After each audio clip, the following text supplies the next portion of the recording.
Varicose veins తో బాధపడుతున్నారా? దసరా సందర్భంగా ఉచిత కన్సల్టేషన్, సర్జరీపై 20% వరకు డిస్కౌంట్.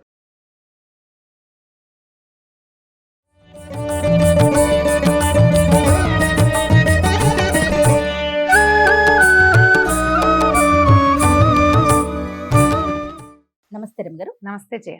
శరన్నవరాత్రిలో 10వ రోజులో ఉన్నాం. మరి ఈ రోజు యొక్క విశిష్టత. మహిషాసుర మర్దిని నవమి తిథి వస్తుంది, రోజు 10 కానీ నవమి వస్తుంది కదండి. వస్తుంది కాబట్టి ఈ రోజున మహిషాసుర మర్దిని స్వరూపాన్ని చేస్తారు. ఈ 10 రోజుల మొత్తం కథలో చివరి అంకం ఇదే. మహిషాసురుడు అనే ఒక రాక్షసుడిని అమ్మవారు సంహరించడం. ఈ మహిషాసురుడు అంటే దున్నపోతు వలన కలిగినవాడు, గేదెకి కలిగినవాడు, మహిషానికి కలిగినవాడు మగవాడు. కాబట్టి గేదెలో ఉన్న రెండో దాని గురించి చెప్తాం. కానీ అవును, అవటానికి రాక్షస ప్రవృత్తి, పశు ప్రవృత్తి రెండు ఉన్నాయి. బేసిక్ దుడుకుతనము, తొందరపాటు, అహంకారము, తన శక్తిని తలుచుకుని బలుపు, నేను చాలా శక్తివంతుడిని అనే ఇలాంటి పొగరుబోత్తనం, ఈ లక్షణాలు ఉన్నటువంటి మహిషాసురుడు అమ్మవారిని మోహించి మొదట, తర్వాత ఆమెను స్వాధీనం చేసుకోవడానికి ఎందరో రాక్షసుల్ని, మంత్రుల్ని, వాళ్ళని వెళ్ళి పంపించి ఆమె ఒక్కొక్కళ్ళని మట్టు పెట్టేస్తే చిట్ట చివరికి వెళ్ళాడు. మహాసౌందర్య స్వరూపిణిగా ఉంది, రౌద్ర రూపిణిగా ఉన్న ఆమెను చూసేసరికి ఇంతమందిని వచ్చిన వాళ్ళందరినీ నలుచుకుని తినేసింది. ఇలాంటిదే కావాలి నాకని ఆమెతో మొదట మాటలకి దిగి, తర్వాత ముందు నన్ను గెలిచి చూపించమందా మహిషుడితోటి యుద్ధం. ఈ యుద్ధకాండలో ఆమె అతనికి ఒక దశలో అంటే ఇంతమందిని చంపేసినది సాధారణ స్త్రీ, సౌందర్యవతి అయిన స్త్రీ ఎలా అవుతుంది అని ఊహించలా. ఇదేదో మహత్తరమైన శక్తి అనిపించలా.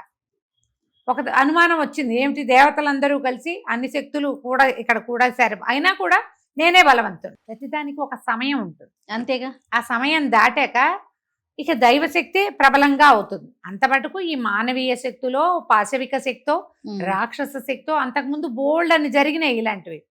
కానీ నేనే గొప్పవాడిని అన్న అహంకారం వల్ల వాడు అది గ్రహించుకోలే.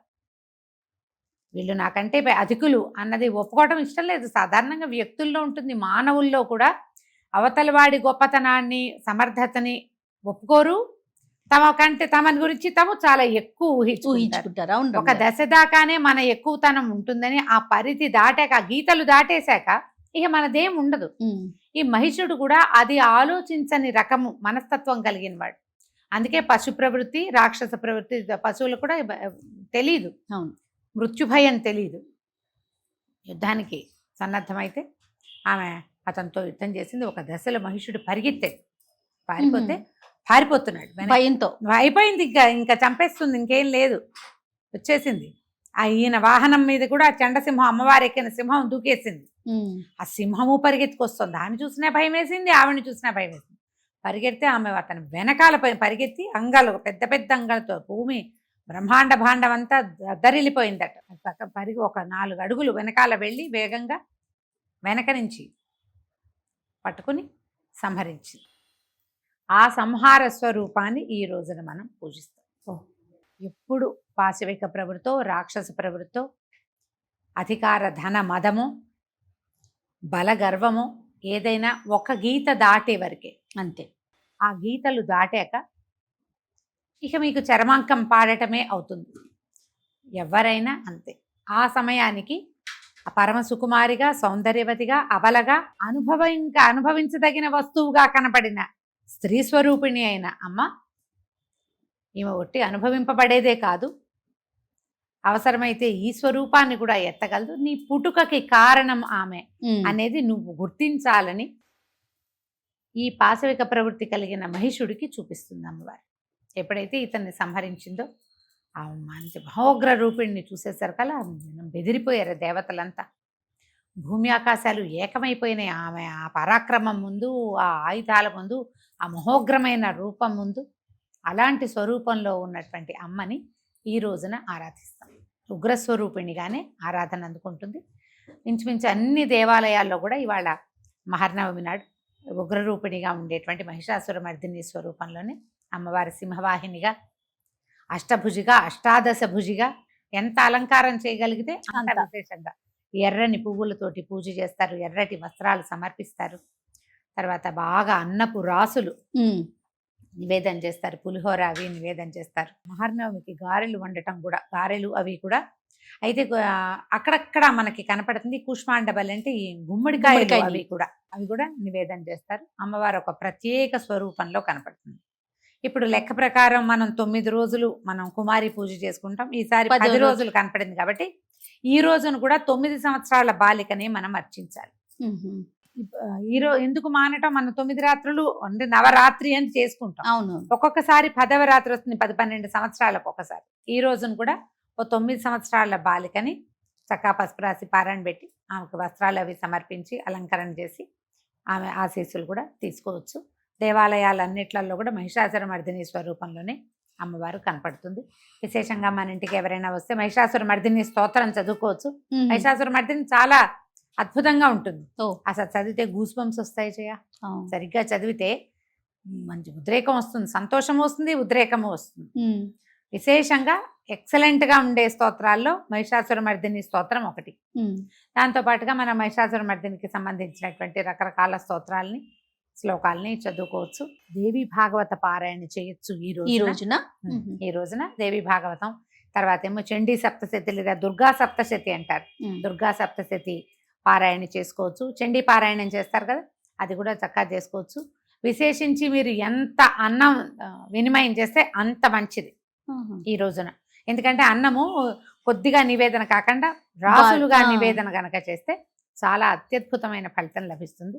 ఎవరెవరి అవకాశాన్ని బట్టి వాళ్ళు చేసుకోవచ్చు. అమ్మగారు కొన్ని ప్రాంతాల్లో ఈ రోజు ఆయుధ పూజ కూడా చేస్తారు కదండి. నవమి నాడు ఆయుధ పూజ చేస్తారు జయ. ఎందుకంటే ఈ మహర్నవమి రోజు అమ్మవారు సాయంకాలం మహిషాసురుని సంహరించింది. అప్పుడట దేవతలందరూ తమ తమ ఆయుధాలని అన్నీ ఇచ్చారు అమ్మవారికి. మొత్తం ఆయుధాలన్నీ అందరు దేవతలందరి దగ్గర ఉండే ఆయుధాలన్నీ కుప్పపోసి రాసి అమ్మవారికి ఇచ్చారు. ఇస్తే ఆమె అందుకే 18 చేతుల్లో ధరించి ఉందా ఆయుధాలు. త్రిశూలం ఉంది, చక్రం ఉంది, కత్తి ఉంది, వజ్రాయుధం ఉంది అమ్మవారి చేతిలో. సమస్తమైనవి ఉన్నాయి. అందుకని మహర్నవమి నాడు ఆయుధ పూజ చేయటం చాలా ప్రాంతాల్లో కనపడుతుంది.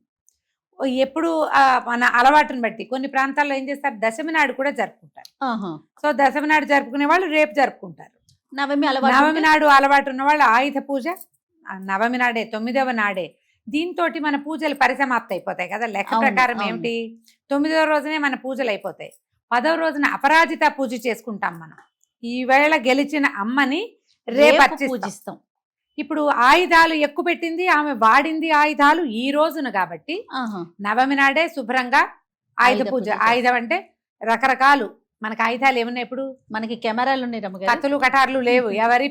ఎవడు ఏ పని చేసుకుంటే అది కంప్యూటర్తో ఉద్యోగం చేసుకుని జీవిక భోజనం దానివల్ల వస్తుంటే వాళ్ళకి కంప్యూటరు, కెమెరా వాళ్ళకి కెమెరాలు అంతే. డాక్టర్లకి వాళ్ళ స్టెథోస్కోపులు, బీపీ ఆపరేటర్స్లు, ఏమైనా మెషిన్లతోటి వైద్యం చేసుకునే వాళ్ళు మెషిన్లకి, వాటికే చక్కగా పసుపు రాసి బొట్టు పెట్టి శుభ్రం చేస్తారు. మొదట శుభ్రం చేయటం, తర్వాత పసుపు రాసి బొట్టు పెట్టడం, ఓ హారతి ఇచ్చి మన జీవికకి మన జీవితానికి ఉపయోగపడేటువంటి వస్తువుని ఈ రోజున ఆరాధించుకోవాలి. దాన్ని కూడా గౌరవించే రోజు. అందుకని ఆయుధ పూజ చేసుకుంటారు. వాహన పూజలు కూడా చేస్తారు. వాహనాలు మన రోజువారీ వెళ్ళేటువంటి వాహనాలని పూజించుకోవచ్చు. ఇవాళైనా చేయొచ్చు, రేపైనా చేయొచ్చు. శాస్త్రం ప్రకారం అయితే నవమి నాడే ఈ 9వ రోజే అంటే 10వ రోజు కదా అదేలే చివరి రోజు. ఈ ఉత్సవాలు ఇవాళతో ఫినిష్ అయిపోతాయి. మొదట కలశం పెట్టారు కదా, తొలి రోజున కలశం పెట్టిన వాళ్ళు ఈ 10వ నాటి రాత్రి అమ్మని అర్చన పూర్తయిపోయిన తర్వాత కదిపేస్తారు. కొన్ని చోట్ల మాత్రమే దశమి నాడు కదిపేది ఉంటుంది. తెల్లవారేసరికల్లా ఇల్లు గడిగేసుకుంటారు, ఏముండదు. దశమి నాడు మామూలు పూజే. ఇక ఈ కలశ పూజ, ఇన్ని షోడశోపచారాలు ఈ కలశానికే చేయటం అదంతా ఏమీ ఉండదు. కాబట్టి ఈ రోజునే ఆయుధ పూజ కూడా చేసుకోవచ్చు.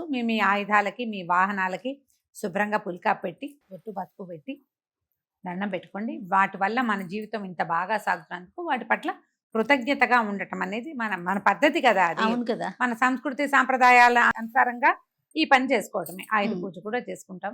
అయిపోయాక ఇక రేపు ఉదయం అపరాజిత పూజ, రాజరాజేశ్వరి పూజా విధానం, విజయదశమి నాడు ఏం చేయాలో రేపు మళ్ళీ చెప్పుకుందాం. తప్పకుండా రమ్య. నమస్తే. నమస్తే జయ.